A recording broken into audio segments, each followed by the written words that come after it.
नाम है हमारा विपिन मालवी और आप देखना शुरू कर चुके हैं संस्कृति परिवार।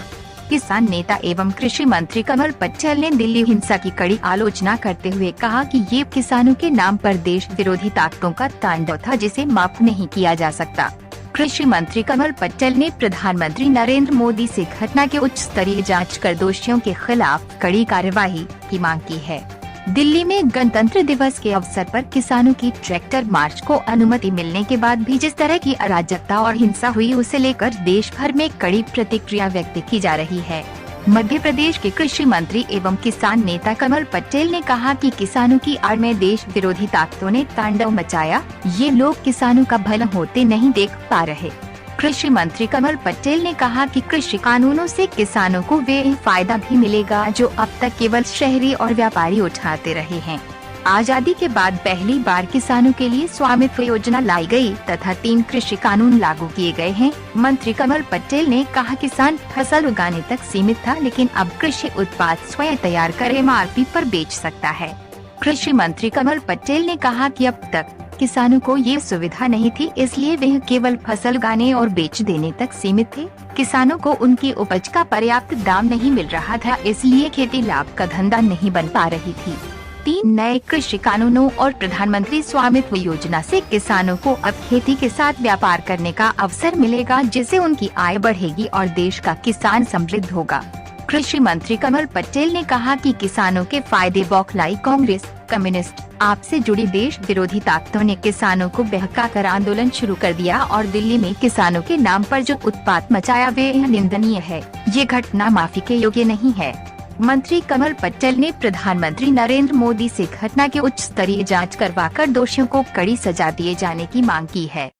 दिल्ली में जिस प्रकार की अराजकता किसानों के नाम पर असामाजिक तत्वों ने, देश विरोधी लोगों ने की है, उसकी जितनी निंदा की जाए वो कम है, जितनी भर्त्सना की जाए वो कम है।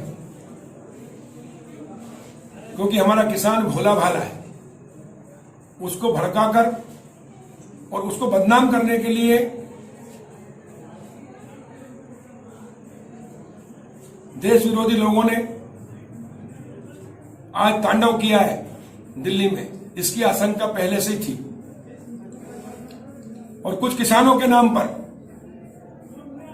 जिस प्रकार जवानों के ऊपर ट्रैक्टर चलाए गए वो भी निंदनीय है। मैं उसकी निंदा करता हूं और यह देश हित में कदापि नहीं हो सकता है। हमारे प्रधानमंत्री नरेंद्र मोदी जी गांव, गरीब और किसानों के मसीहा हैं। आजाद भारत में 73 साल में गांव को आर्थिक आजादी नहीं मिली थी। उन्होंने प्रधानमंत्री स्वामित्व योजना लाकर गांव को, किसान को आजादी दिलाई, गांव के विकास के द्वार खोले। 1 लाख करोड़ से अधिक राशि किसान सम्मान निधि में लाखों किसानों के सीधे डलवाई, जिससे छोटे किसान, सीमांत और लघु किसान, उनको नया जीवन दान मिला। वो घाटे की खेती करते थे, वो लाभ की खेती करेंगे। कर्ज में रहते थे, वो कर्ज मुक्त होंगे। 1 लाख करोड़ रुपया आजाद भारत में पहली बार किसानों के लिए, सिर्फ किसानों के लिए 3% ब्याज की छूट और कोल्ड स्टोरेज पे 50% सब्सिडी, उद्योग पर 40% सब्सिडी, वेयर हाउस में महिलाओं पर 33 और पुरुष पर 25% की सब्सिडी पहली बार किसानों को मिलेगी, गांव वालों को मिलेगी, जो अभी तक 73 साल तक शहर के लोगों को मिलती थी, उद्योगपतियों को मिलती थी। किसान सिर्फ खेती कर सकता था, घाटे की खेती करे, कर्ज में डूबे आत्महत्या करता था। वो किसान की खेती घाटे से लाभ का धंधा बने। किसान खेती के साथ साथ व्यापार, व्यवसाय, उद्योग भी करे, वो आत्मनिर्भर बने।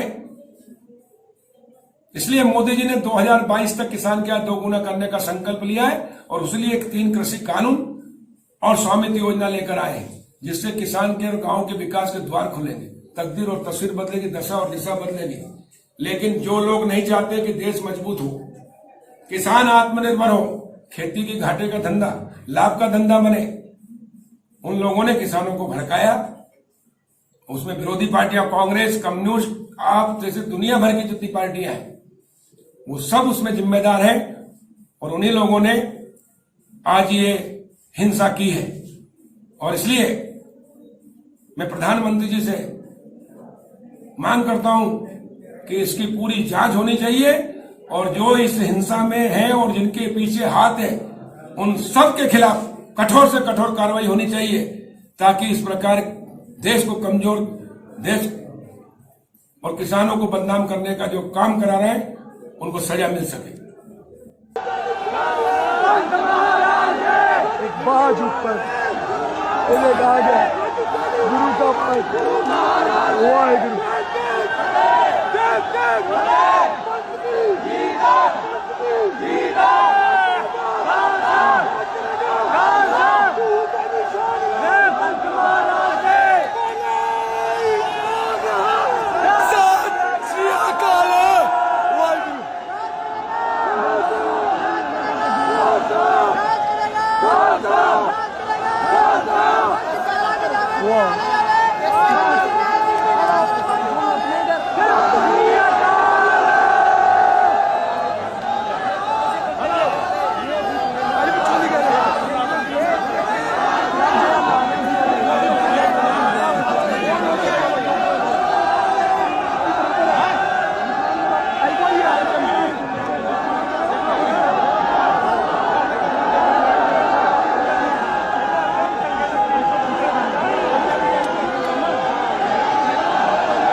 वाहिगुरु जी का खालसा वाहिगुरु जी की फतेह। वाहिगुरु।